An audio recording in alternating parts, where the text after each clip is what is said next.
This is Fujifilm Superia Xtra 400. Mostly people just call it Superia, and I was going to do a review about it. I was going to talk about it in a critical and intelligent way. I was going to talk about how it renders color, its grain, highlight retention, the characteristics of its shadows and midtones. I don't want to do that today.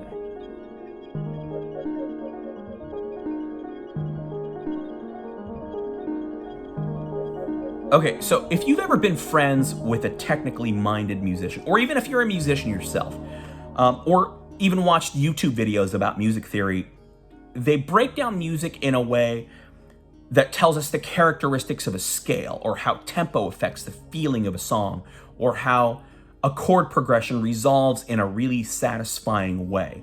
But for a majority of us, we like a song because it makes us feel good, or sad, or angry, or motivated, or it makes us dance. You associate certain music with the first time you fell in love, or the first time you suffered a really traumatic loss, or when you were a teenager and you and your friends had nothing but the best times ahead of you.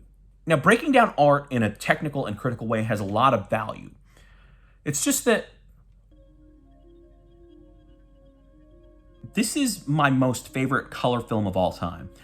I can't really put my finger on why, but I'm gonna try. Back when I was a teenager, you could buy this film at Costco for pretty cheap, as one does with most things at Costco. Before a trip with my friends or before a big weekend with fun plans, I'd buy a couple of packages so I could burn through a bunch of rolls and document the things that we did.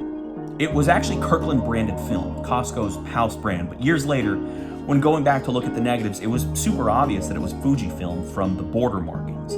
Back then, I never thought about what I was doing as photography, and in a lot of ways, I still don't. I always felt like I was just documenting and gathering proof of the things that happened so I could look back on them months and years later, and I still do that. I still approach the photographs I take in the same way.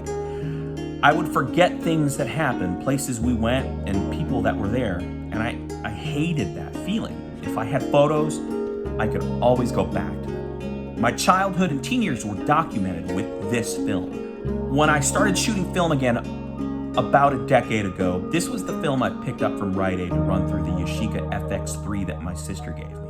It's the film that made me remember the way my life used to look. And to this day, it's the stuff I feel like I need to document my life with. So I bought more, and I shot more, and I had kids, and we took trips and holidays. And when those things leave my mind, after I forget, I'll have a document of what those times look like. They'll look like this film. I've experimented with dozens and dozens of other types of film, other types of color, other types of black and white, hundreds and hundreds of rolls, and that number keeps growing every year. And there's a lot of beautiful film stocks out there. I suggest you try as many as you can, or at least as many as you want to. But I guess the reason I like this stuff is because it's what my life looks like. So what I would ask you is, what does your life look like? I don't want this to be a commercial for this film. That's not my intention here. I don't want it to be a commercial for any film. I just want you to answer for yourself the things that are important to you and why.